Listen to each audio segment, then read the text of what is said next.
What's going on, guys? Welcome back. Got an end of season stats update here for you guys, and you're laughing at me right here because this is like the third take, and we're just trying to work through it. Well, it's a hard thing to do because we split the videos up in two different videos, and it's kind of an end of season recap, but it's kind of like a bowl season preview type of thing. So basically, in this video, what we're trying to do is basically show you guys who made the All-American list, All Big 12 list, first and second teams, and then also give you guys a nice little bow tie, basically just to wrap it all up and really show you guys the statistics of each team and each player and kind of just prep you guys for making your official picks. Yeah, all the numbers that you want to see are in here. One thing that we were not able to talk about, however, I will drop this on you. Montana Flynn is going to hold out on his bowl game. He's not risking injury for Odessa State, so they are going to the backup Kraft. I don't know how this is going to work out. He's barely played. He's a redshirt senior. He's never been a starter. Kraft is the last name, not backup Kraft. It's backup. Yeah, the backup he's Kraft. The backup. Yes, comma Kraft. Kraft. So let's talk about that real quick.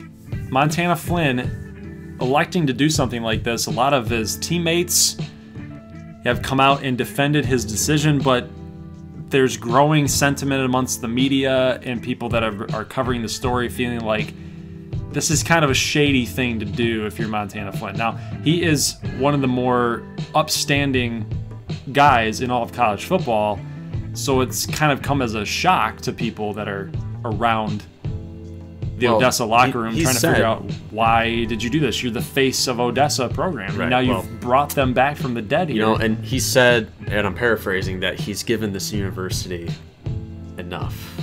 Wow. So he doesn't like the haters out there on this decision because he's thinking, I came back. I could have went to the NFL, but I came back. I led my team to a bowl game. I'm going to be a top 5 draft pick after being projected 4th round last year. Now he's in the top 5. So that's, that's a personal decision for him.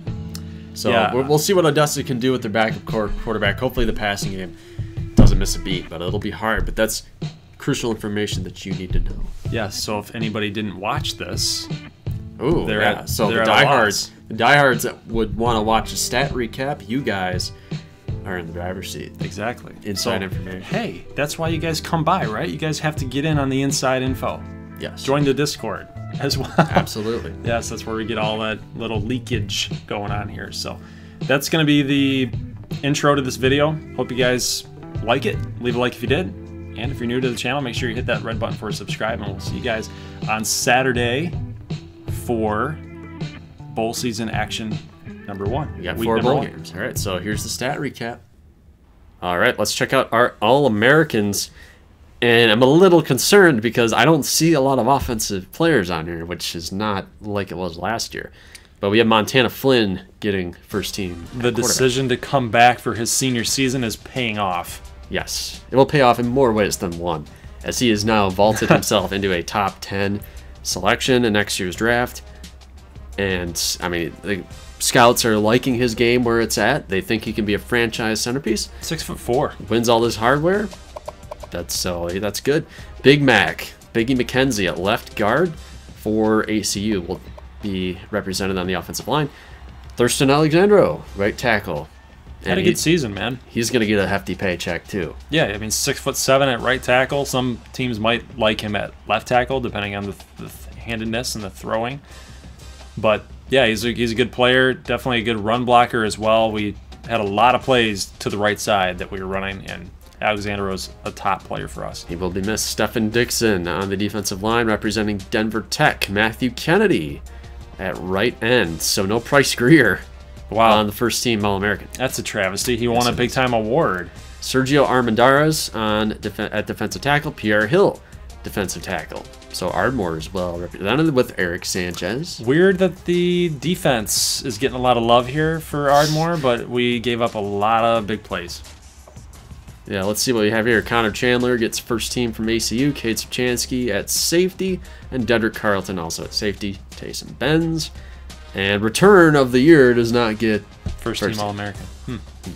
Interesting. Second team. What do we got here? Khalid Livingston So he's best wide receiver in the country. But second team. Austin Grodhouse at left tackle. Get some guys here. Nick Bosa probably shouldn't be on that list because he decided he's not going to... He just decided to quit. Jeremy Guerrero, defensive tackle. Randy Lowe. Gotta love his game. Zaire Sullivan. I mean, hey, maybe... I don't know if he had the numbers per se, but he had some clutch INTs this year for us. Yes, he did. And he was a big part in helping our secondary survive in the Big 12.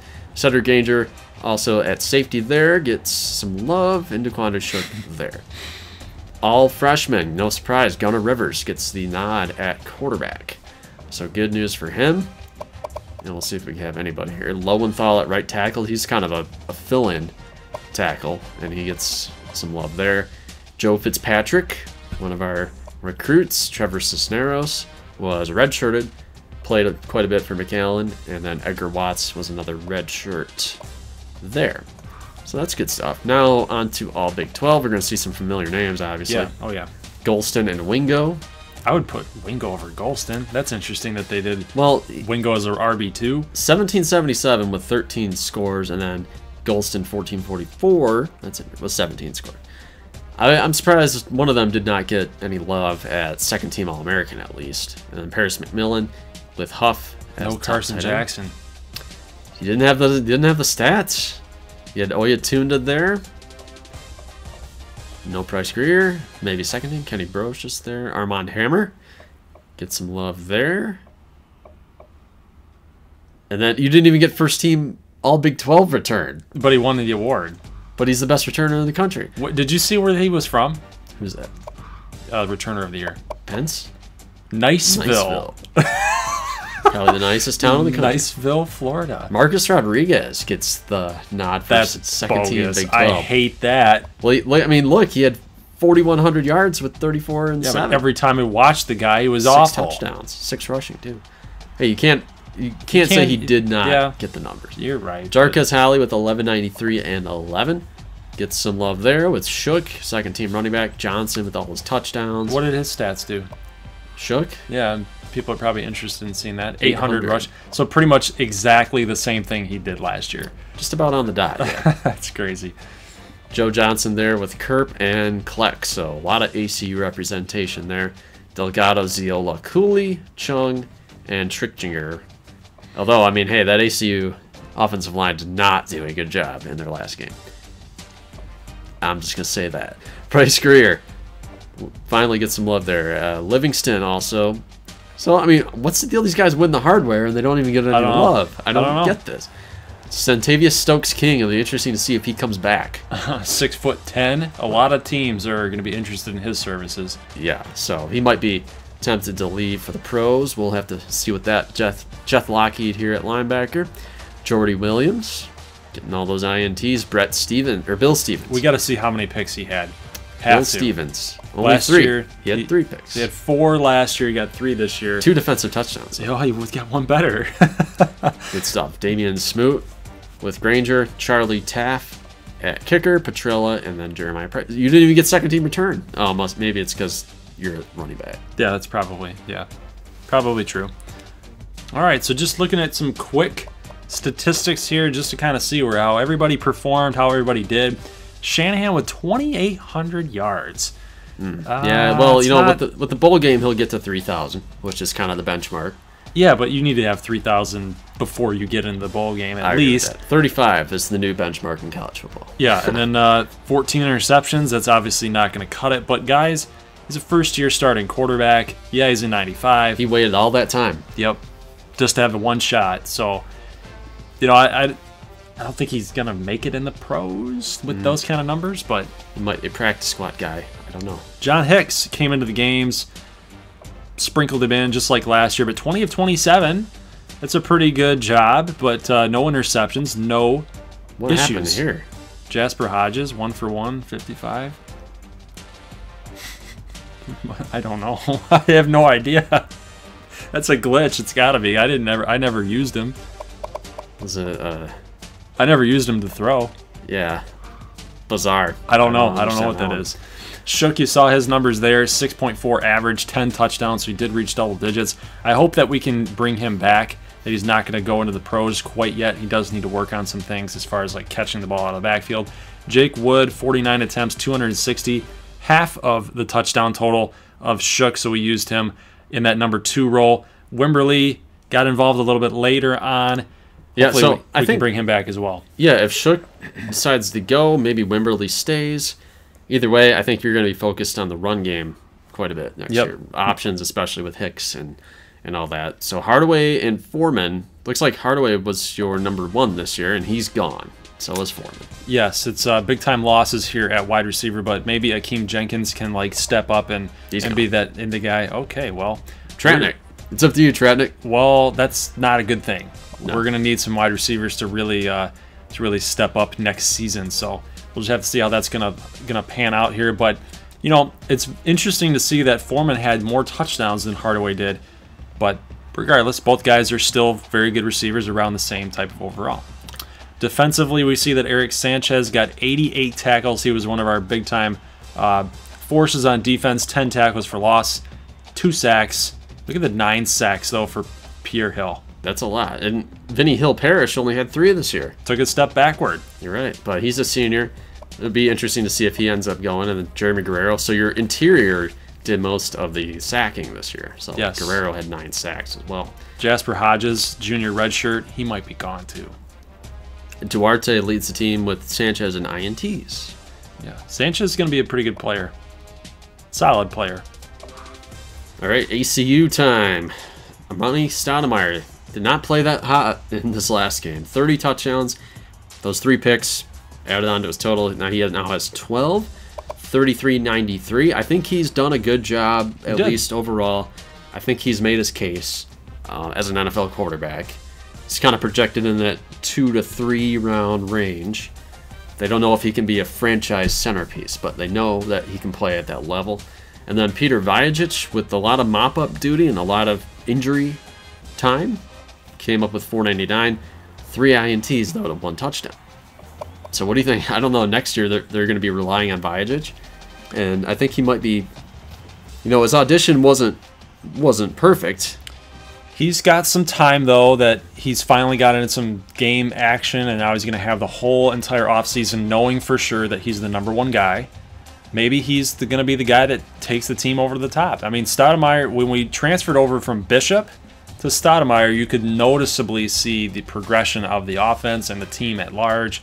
Maybe Vajacic is the guy. Maybe he's the answer that this team needs to move him over the top. Could be. And we have Simmons was the leading rusher. Stoudemire the most attempts out of the backfield. So 7 scores for Simmons, 4 for Stoudemire, and then McCoy is also going to be leaving. So might have a Lendale White Reggie Bush situation. I think both of these guys are going to be in the pros at some level. That's interesting. We don't know how exactly they'll be used, but Tony Adams came up with 2 touchdowns. Throwback name right there. Boris Beef, 2 carries. We know he's the backup fullback as well as a backup defensive tackle. So 2-way player, Boris Beef. Nick Reed is really going to be taking over the job next year. Be interesting to see how that pans out there. So obviously not a rushing team. Maybe they rely more on the run with Reed next year. I don't know. But no 1,000-yard receivers either yet. So they will be. Kerp should be at the end of the year after the bowl game. But he was the leading receiver with 978 and 6. Joe Crispy out of the backfield for 388. Johnson Jr. obviously more per catch. And then he led the team with 9 touchdowns. And Mitchell also played pretty well. So he's going to be an interesting prospect, though, is Joe Johnson Jr. Because at 6'4", 216, a lot of teams are going to like that as a possession type of guy. And with the number of touchdowns that he got, he's probably looking like a 3rd or 4th round selection at the wide receiver. But knowing that he's got all the physical tools, didn't have a ton of production at the receiver slot. Yep. But just look for him to try to make, look for him to make a big impact. I think he'll be a good one. Jack Kleck at tight end, also headed out to the pros. 5 touchdowns for Kleck. And then you see here Adams had 116. Pretty good. Jackson Lundahl, he's going to be more involved in the offense next year. It's only 6 grabs this year. Jimmy Ireland, sophomore, should be starting tight end next season. Replacing Kleck. Yep, so he'll be around there. And Caleb Matthews, we'll see him quite a bit next year as well. And then let's take a look at these defensive numbers. Cedric Granger leads in tackles, Buster Payne, and Washington. Hammer goes for 59. Let's look at the sack totals here. Price Greer led the team 9.5. Armendariz and Kennedy with 5.5. It's a lot of sacks from everybody right there. Yeah, I mean, we knew they could get after people. Chandler had 6 INTs this year, Stevens and Clayton. So this is a team that we saw the turnover differential on the year. Very active at getting those turnovers. So good stuff there. Billy Taft, 20 of 23. Pretty good year there. Didn't miss an extra point. 51 times. It's a good job. Carson Klett. So he'll be back next year as well, 91 as a sophomore. Okay, so let's talk about the mess that is the Amarillo Armadillos, guys. Russell Springer, 96 overall, had 9 touchdowns and 1 pick. So remember when you were talking to me about how I was like, okay, D.D. Dukes is better than Springer? Well, I must have forgot how well that Springer was playing with this team before he got hurt. Yeah, 9 touchdowns, 1 pick. It's sad. It's sad because he was a redshirt senior, wanted to up that draft stock. He had big plans for Amarillo this year. They go 4-8, and he misses. I think he missed the final 9 games of the year. Yeah, it's tough. It's tough. And then we saw D.D. Dukes as the junior, well, subpar. Subpar Yes. At throwing. Showed some flashes running, and he is primarily a scrambler. And then Brayshawn Beckham was a guy that really relied on. Almost 200 carries. That's almost Wingo usage. Yeah, and he's going to be out as a senior, so he will no longer be with the program, and it will be the Nigel Duckett show. So I don't know. And Springer had 4 rushing touchdowns too. So. Yeah, I mean he was balling out. So the interesting case is that is he going to be healthy enough for the combine? And when he's at the combine, is he going to be able to impress any team enough to where they want to take a guy that's 6'2", 205, that's had a flash in the pan, so to speak, before he got hurt? It's a risk. It is risky, yep. Isaiah Gamble led the team in receiving with Sutton. Goolsby is going to leave the program. And then Quan had 14 catches with 153 and 2. So without Goolsby, I think he's going to step up as a number 3 wideout, and I think he'll have a pretty good season there. So I'm looking forward to seeing Quan next year. All right, Broken Arrows, quarterback situation that we've talked about a lot. Chikari Stone was in a sim game listed as the number 2 quarterback. Came in at fullback, as the fullback, 83 yards passing. But we saw Brian Street, kind of a mixed bag, but I think as the season progressed, I think he got a lot better. And, Godot played pretty well, but like we said, he was the senior. Street was the future, so Street got the nod down the stretch, led them to a bowl game, got enough W's there.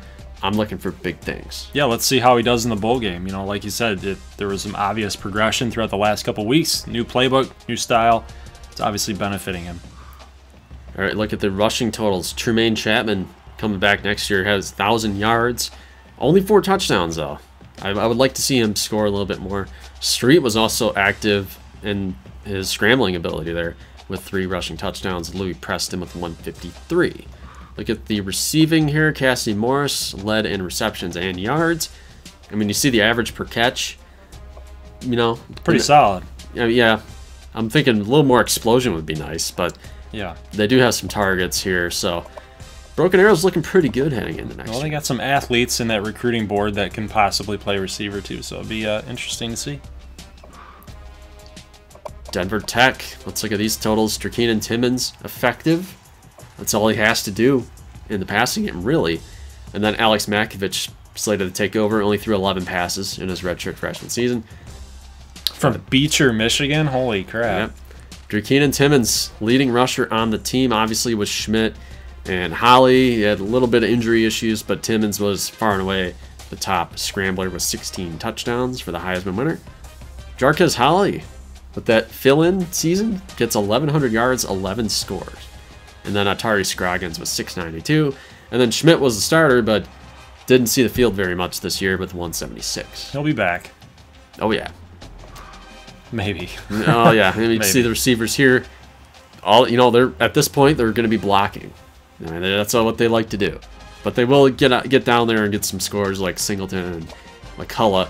And next year, they might be throwing a little bit more. So you're going to see these numbers go up, I think, next year. Ooh, the Amber Wave.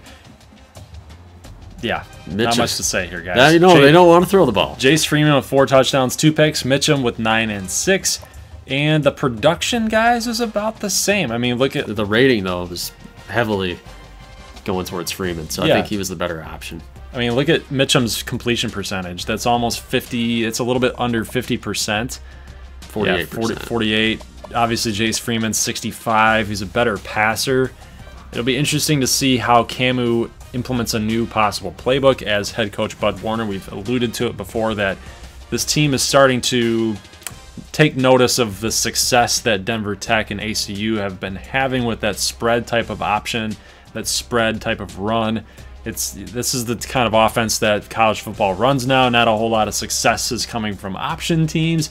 The option really vaulted Camu to where they are at today, but it's time to evolve. Yeah, so we might see a little bit different situation there. Jake Fritz will take over.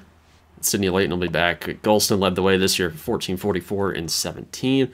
And then the wide receivers, obviously not going to do too much, but Dontari Weeks, I will say, 6 touchdowns. Yeah, that's a lot for a team that runs the ball a lot. I mean, 40 receptions, too. He basically doubled Golston, and you guys can see that. I mean, Golston and Battle's a tight end, isn't he? No, he's a wide receiver. A wide receiver. Yeah, he's a big Keck tight end. is the tight end. He had 2 scores there. Okay, so let's check out Little Rock here. We got some weird stuff going on at quarterback. Traxel and Vandermeer. Yeah, so they like to run some fakes, apparently. And Gunnar Rivers with 29 touchdowns, 11 picks, over 3,000 yards. Really good season for a freshman. And True freshman. His completion percentage was 65%. That's pretty solid. That's where you want to be, man. So good. Congrats to Gunnar Rivers. Hopefully good things coming next year. And Isaiah Green, 1,000 yards. We need to keep track of Rhett Bollinger to see what he's I gonna hope do. he transfers because I want some drama. I don't know what's going to happen. He's from Washington. So you think these guys get homesick and they might, you know, get closer to home. I don't know. I hope he doesn't transfer out there. I want him to transfer in conference. That'd be fun. That's what I want. What if he wants to transfer to Nebraska State? We'll take him. We'll take on all. Oh, come to Ardmore. We need a quarterback after this. Yeah. Isaiah, Shreveport. That's where I went. Yeah, right. Isaiah Green, 1,000-yard rusher there with 5 scores. Mike Monet. Maybe Monet eats into that workload a little bit because 212 carries is a lot for one back. Yes, it is. For a freshman as well. That's a lot, guys. Especially, I mean, you got 2 running backs that are basically the same, so why not give them the rock? This was good, too, to see from Gunnar Rivers because he spread the love quite a bit. Huff led the team in receptions, tied for touchdowns. Billings was the top receiver in yardage, also 8 scores. And then I see down here Shamar McFadden, 7 touchdowns. And Puck with 500 yards as well. So like you said, spreading the love. Gotta love that from your freshman QB. All right, McAllen. This is a team would like to dog, but, I mean, you can't say that Rodriguez didn't have a nice year in the stat book because he put up some numbers. 4,100 with 34 and 7. Completed 69% of his passes. That's really good, but the wins did not come with it. He's not a guy I like, you know. You don't have to like him. You don't. You put up the stat padding, but if you can't get it done with the wins, then you're no good to me. All right, Marlon Malloy, leading rusher with 7.1 per carry. That's quite a bit. Be interesting to see if he comes back. 6 touchdowns. Gathright had 5 scores with 480, and Rodriguez chipped in with 6 of his own. Weber led the team in receptions. Wow. Paris McMillan led the team in touchdowns, with 817 yards. And then you see Carson Jackson got his 1,000 yards. Touchdowns dipped off quite a bit from last year. He was the deep threat, though. If Yes. you guys look at that 20.1 average yards per reception, that is insane. Yeah, but definitely his average per game went down, and Carmichael knew how to throw to him, and Rodriguez didn't like taking those shots. He preferred throwing to McMillan and Barrett Love, right, in the center of the field. You know, different styles, but Carson Jackson would figure he'll be off to the pros. McAllen desperately would want him to stay. Yeah, but he's had enough. Like, he's not gonna, regress his draft stock again unless Rodriguez can convince him to stay. Like, no, bro, I got you. Well, I got you. Rodriguez is gone. Oh, that's true. Marcos Blair. Okay, well, he's a scrambler. So again, is the first instinct for Blair going to be just to take off and nothing's open? All right, let's check out CJ Wicks here. And when I see these numbers, the first thing I think of is efficiency. 3,337, 27 scores with only 5 picks, 72% completion rate. I like those numbers. Now, and he played himself into the upper first round as well. I like quarterbacks like that. Nice, efficient QBs, know how to win some games. I like those guys. Yeah, and you know that... They're cheap. Yeah, and this quarterback class is kind of weak. It's a little bit on the weaker side with some guys that do not quite look like franchise players. So I think Wicks and Flynn might be those guys that teams trade up to get in the first round, in the top 10. I'm thinking that that's where they're going to end up. Claudio Keller, maybe he gets 160 yards, gets 1,000 in the bowl game. Probably not. But 8 touchdowns. Wicks came in there with 6. Kinnery was hurt a little bit, so Pence picked up some work, but not a ton. So Midland State, maybe they run the ball a little bit more next year, but they got a lot of good receivers, as you can see here. Look at all these touchdowns, how it was spread out. But look how many young guys that they have. Right, all these guys are back. Yeah, it's gonna be cool. It's gonna be cool to see the attack for the Mustangs. All right, Nebraska State, you guys saw it. Our quarterbacks were kind of shuffling around there quite a bit this year. Fitzsimmons in week 1, we didn't really see him outside of the Hawaii game, and then Willis pitched in on a couple games, acquitted himself very well. A good teammate all year. Yeah. Shinosky, though, upgrade over Willis's turnovers from last year with the 18 picks, 17 scores. We see Shinosky 18 with 9 picks. Hold on 1 second here. What is that? Oh, accurate punter. Yeah. Okay, gotcha. Because I'm like, he's a quarterback, and I'm like, accurate? He's accurate quarterback. He's a punter, too. Yeah, right. I just like him at quarterback, so good stuff. I'm like, did the game just glitch out again and show us something different? I don't know. So Watson was our leading rusher since Frankie Pritchett went down with a collarbone injury. So good luck for the rest of your life, Frankie Pritchett. Brian Watson, though, 5'13" with 9 touchdowns, 4.5 per carry. John Tavius Nichols only had 4, which is a surprise for me. I thought Nichols would have higher. But Tanner Brenneman, you know, we talked about him using those on the options. He had 19 yards per carry with 9. Yeah, a lot of home run hitting for Tanner Brenneman. Yep, and Shinosky pitched in 157 plus the sacks and 5 rushing touchdowns. So let's take a look at our wideouts. Vivaldi led the team in receptions, so bravo. By 2. Bravo. I think that's Italian, isn't it? I think, yeah. That's, okay. And then Swan and Brenneman with 55 and 52. Spreading the ball around too, you guys. Totally. But I'm surprised to see Vivaldi as our number 1 wideout. I was thinking Brenneman, but in the slot, Vivaldi picked up a lot of work there. Yarborough also pitched in, had some big receptions for us down the stretch. Watson, Nichols out of the backfield. Uzoma Okafor, 4 touchdowns. 8 catches for 196 in 2 games. He did it in 2 games, so we might have to look into that and play him next year for He's sure. a two-way player. And on defense, Kadeem Williams at middle linebacker led the team. Shanka had 6 sacks. Let's compare that to last year. He had 3. Doubled it up. Okay. So good stuff from Joey Shanka. I like it. But look at the tackle numbers. Yeah, those were down. Interceptions, Zaire Sullivan with 5. All right, Odessa State, the man with all the trophies this year. Touchdowns to 5 picks with 45.09. That's insane, man. I mean, he had a fantastic year with 73% completion percentage. And we've talked about him already, but top 5 pick. Of course. Maybe probably top quarterback in the class. Montana Flynn, only 408. And, I mean, I should say only. I was thinking of Sweeney at running back. But Flynn was the leading rusher again. So they don't even pretend to try to run the football. No. They don't even try. He had 106 times that he attempted to run or scramble. Logan Sweeney had 56 carries. Wingo gets that in 2 games.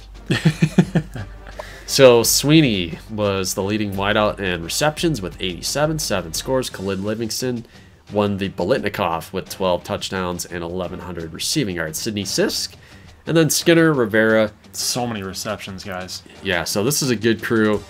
They really did a good job this year helping out Montana Flynn. All right, a fan favorite, the Shreveport Skeeters. Let's take a look at their season end statistics. Nate LaDuca, similar year to last year, guys. 2,200 passing yards. They don't even try to run it or to throw it. Passing touchdowns. He improved a little bit. It was an improvement. 64% with the completion. That's just what they do, guys. It's just they like to run the football. 273 attempts for Andre Wingo. So yet again, are the pro scouts going to be concerned about his usage, guys? It's basically a lot of tread on the tires. That's over 500 attempts in 2 years. Yeah, but look at his yards per game went up quite a bit. Rushing touchdowns, I think that he'll eclipse that in the bowl game. He'll at least tie it, I would bet. And then receiving was used a little bit less in that regard. But good year from Wingo. And then you see Tate probably going to take over next year. He had 428 and 9 scores. So he vultured Wingo quite a bit. Well, the thing with Tate is he is no Andre Wingo. I mean, look at him. 6 feet 196 compared to 5'11", 226. So he's definitely not a power back. They're probably going to end up using their freshman running back, Eaton Collins. Could happen. Could happen here. And Herschel Gates was the leading wideout, 744 to 6. Also got Dontario Groves involved, along with Tywan Cummings, tight end. We know LaDuca in this offense really utilizes their tight ends. And he's a big boy, too. Yes. All right, guys, that's going to be it for today's episode. Leave a like if you like this thing, and I will see you guys on Saturday morning at 11 a.m. We're going to have 4 bowl games on tap, and make sure you guys get your picks in on the Team Builder section of the goldglovergaming.com website, because if you guys don't do that and you don't get your picks and your pick changes in before 11 a.m., you're going to be out of luck. So that's going to be it. I'll see you guys then. As always, peace.